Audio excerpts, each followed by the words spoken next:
ঘরের কি অবস্থা, 1 মাস আজকে কি 8 দিন আমি চলে গেছিলাম, 1 মাস 7 দিন পর আসলাম। দেখো কত বড় বড় গাছ হয়েছে, দেখেছ? এগুলো ফ্রিজে রেখে গেছিলাম বেছে বেছে। আলু ভালো আছে, কিন্তু এই বড় বড় গাছ হয়ে গেছে। জমিতে বসে দিলে পাতা গজিয়ে যাবে, দেখেছ? আর এখানে বাইরে ছিল, এর তারপরে শুকিয়ে 80 বছরের বুড়ো হয়ে গেছে। আর এরও গাছ বেরিয়েছে, কিন্তু ওর থেকে কম, কিন্তু অনেক নষ্ট হয়ে গেছে। ঠিক আছে, এতগুলোর মতো নষ্ট হয়ে গেছে। এর থেকে নষ্ট বেড়ায় নাকি দেখতে হবে, যেগুলো একবারে পচে ধুস হয়ে গেছে। ওগুলো আমার ছাদে গাছ আছে, এখনও গাছগুলোর কী অবস্থা জানিনি। তো ওগুলোকেও পরিচর্যা করতে হবে, আর সার হবে পচাগুলো। তো চলো এখন গোছ গাছ করি। ঘরটা মুছে দিয়েছি, এদিকটা মুছি। মা কী করছো? আর বলিস নি, 1 মাস 1 সপ্তাহ ঘরে ছিলাম না। আজকে লাগিয়ে দিলেই গাছ হয়ে যায়, কত বড় বড়। তো মনে হয় এতদিন রাখলে এরকমই পরিণতি হয়, বুঝতে পেরেছ? কখনো রেখে দেখিনি, আজকে মানে এবারে রেখে দেখলাম, পরিণতিটা দেখতে পেলাম, বুঝলে? এখন এই গাছগুলোকে ভেঙে ভেঙে এখানে রাখতে হবে। তো চলো কী আর করব। তো ওখানে হলে, গ্রামে হলে মাটিতে লাগিয়ে দিলে গাছ হয়ে যেত। এখানে তো মাটির অভাব, কিছু করার নেই। এখন সুন্দর সুন্দর গাছগুলোকে ভেঙে দিতে হবে। বেশি দিন বাড়ি থেকে দূরে থাকা ভালো নয়, কারণ কাজ করে করে পরিষ্কার করে করে মরে যেতে হবে। ফ্রিজের জল জানি না কী কারণে ওখানে ভর্তি, এখানে পুরো ভর্তি হয়েছিল, মানে শুকনো হয়ে গেছিলো। কিন্তু আমার ক্ষতি হয়েছে বলতে, গ্রাইন্ডারটা ওখানে ছিল, কাগজ দেখো ভিজে ধূস হয়ে গেছে, ওয়ারেন্টির কাগজ ছিল, সেটাও নষ্ট হয়ে গেছে। জানি না সেটা শুকনো করলে ঠিক হবে কি না, পুরো কাগজ ছিঁড়ে গেছে। এগুলো মোট কথা প্লাস্টিক ছিল, শুকিয়ে গেছে, ওটা কাগজ ছিল, ব্যাস ওটাই ক্ষতি হয়ে গেছে। তো চলো কী আর করা যাবে। সব পুরো একদম গরম পুরো ভাব বেরোচ্ছিলো, এটা খুলে দিয়েছি, যেগুলো শাকপাতি নিয়ে এসছি। তো চল এখন গোছ করতে, তো আমার দম বেরাবে। 1 মাস অনেক ঘোরা হয়েছে, এবার খাটো, শুধুই খাটো এবার। চ ঘর পরিষ্কার করে পরিচ্ছন্ন করে নিয়েছি, আপাতত এইভাবে রেখেছি, পরে তারপর ভেবে চিন্তে রাখতে হবে। সবজির ব্যাগটা আচার হয়েছে, আর এটা জায়ের বাড়ি যাবে, তার বাবা পাঠিয়েছে। আর এটা পরে আচার করবো, তার আগে একটু মুড়ি খাওয়ার জন্য আলুর তরকারি বসাই।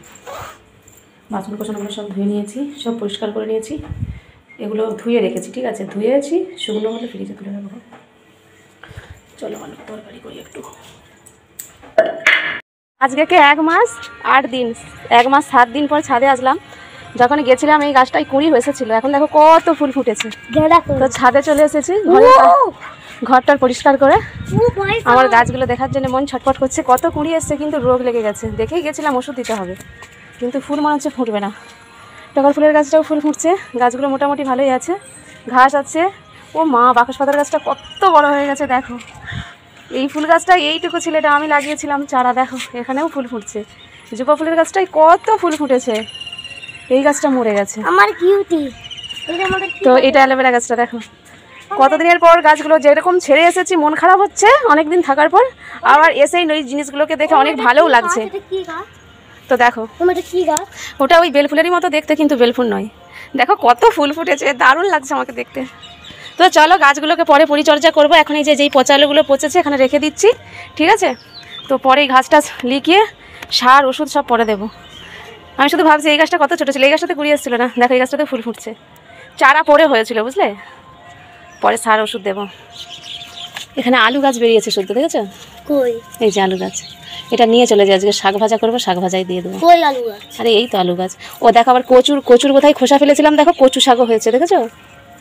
দেখো কচু শাক হয়েছে, একটা কচু। আর এটা আলু? হ্যাঁ এটাও আলু গাছ। আলু গাছটা নিয়ে নিই, ভেজে ফেলবো, আজকে আলু ভাজা হবে। আলুটা দিয়ে নাও কেটে, পুরো জমিনের ভিতরে নিয়ে নিয়েছি। আমি বাকস পাতার গাছটা দারুণ হয়েছে, সেই হয়েছে। ডকটুকে নিয়েছিলাম, ঝাগড়া হয়ে গেছে, বুঝেছো? আলুটা ওর ছাদে উঠলাম, মানে অনেক দিন মানে এতদিন বাড়িতে গিয়ে থাকা হয়নি, ঠিক আছে? 15 দিন 20 দিন এরকম হয়। তো এবারই অনেক দিন, পুরো 1 মাস পাকা, আজকে 4 দিনের দিন আসলাম, বুঝলে? তো কতদিন পর ছাদে উঠলাম। তো চলো গুড মর্নিং সবাইকে। লাঞ্চ মেনু দেখো কী কী বানিয়েছি। ডুমুর ভাজা, এখানে 5 মেশালি শাক ভাজা, এখানে নিম পাতা আলু ভাতে একটু আলাদা করেও সরিয়ে রেখেছি, আর সাদা আলু আর কাসন্দি আছে, আর এখানে এই যে মুরলা মাছকে পেঁয়াজ লঙ্কা দিয়ে মাখিয়েছি। এটাই আজকে আমাদের লাঞ্চ মেনু। তো চলো খেয়ে নিই, খেয়ে দিয়ে স্নান করবো, আরও কিছু কাজতে আছে।